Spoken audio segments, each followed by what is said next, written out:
নির্বাচনের দিনক্ষণ ঘোষণা হলো আর দেখা গেল ঠিক সেই রাতেই একেবারে বদল করা হলো মুখ্য সচিব এবং স্বরাষ্ট্র সচিব। দেখুন, আমার তো পুরো সরকারটা বদলাতে চাইছি। একটা ওসি, একটা ডিএম, এসপি বা চিফ সেক্রেটারি পাল্টে পশ্চিমবাংলার কোনো পরিবর্তন হবে না। সরকারের পরিবর্তন চাই, সেটা মে মাসে হবে।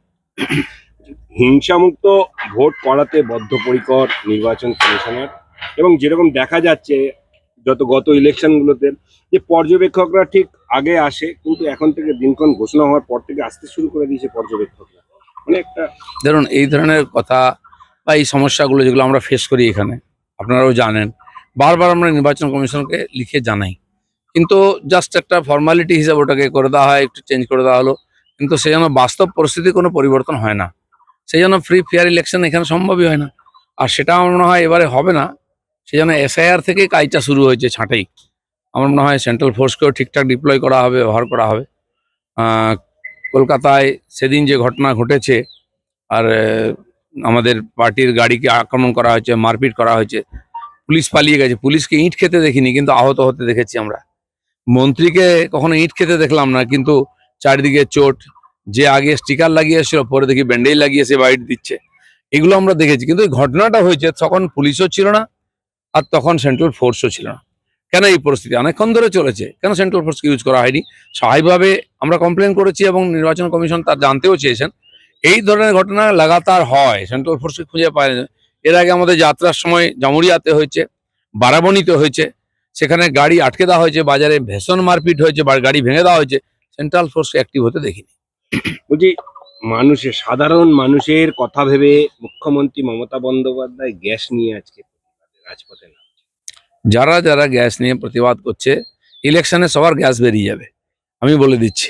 কারণ এটা সাময়িক সমস্যা, সারা বিশ্ব তার জন্য ভুগছে।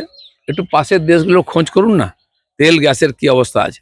দিব্যি তেলে জলে আছেন তাই লাফাচ্ছেন, মোদি আছেন তাই সব করে খাচ্ছেন, নাহলে হাহাকার পড়ে যেত। ইচ্ছা করে ক্রাইসিস তৈরি করা হচ্ছে, মানুষকে ভয় দেখানো হচ্ছে। আমি সাধারণ জনতাকে বলবো, অনেক সংকটে গেছি, সংকট আসতে থাকে যেতে থাকে। যখন নরেন্দ্র মোদী সামনে আছেন, চিন্তা করবেন না, আপনার জীবনে আঁচ পড়বে না। কোভিডের সময় যে লোকটা 81 কোটি লোককে বাড়ি বাড়ি রেশন পৌঁছে দিয়েছে, খাওয়ার জল ভ্যাকসিন সব দিয়েছে, তিনি বাঁচিয়ে নিয়ে এসছেন সবাইকে। আগামী দিনেও তিনি দেখবেন। কিন্তু যারা মিথ্যাচার করে, কেবল রাজনীতি করে ইস্যু নিয়ে লোককে ভয় পায়, তাদের কথায় বিশ্বাস করবেন না। 7 লক্ষ নাম বিচারাধীন রেখে কেন ভোট, এই প্রশ্ন তুলে নওশাদ বলছেন যে মমতা বন্দ্যোপাধ্যায়কে যে ভোট বয়কট করুন, আমি আপনার পাশে রয়েছি। হ্যাঁ, বয়কট করুন না, আমরাও চাইছি বয়কট করুন। আমরাও চাই একটাও জেনুইন ভোটার যেন বাদ না যায় ভোটদান থেকে।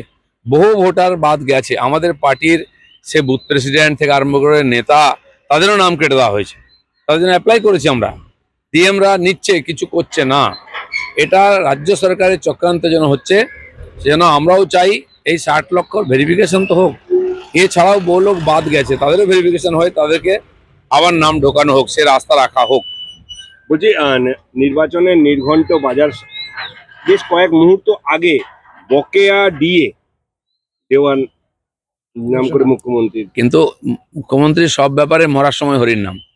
আপনি যদি সত্যি সত্যি আপনার কর্মচারীদের প্রতি এত ভালোবাসা রাখেন, তাহলে তাদের বিরুদ্ধে সুপ্রিম কোর্টে কেন গেছিলেন ডিএ আটকাবার জন্য? হাইকোর্ট বলেছে ডিএ দিন, আপনি চলেছেন সুপ্রিম কোর্টে।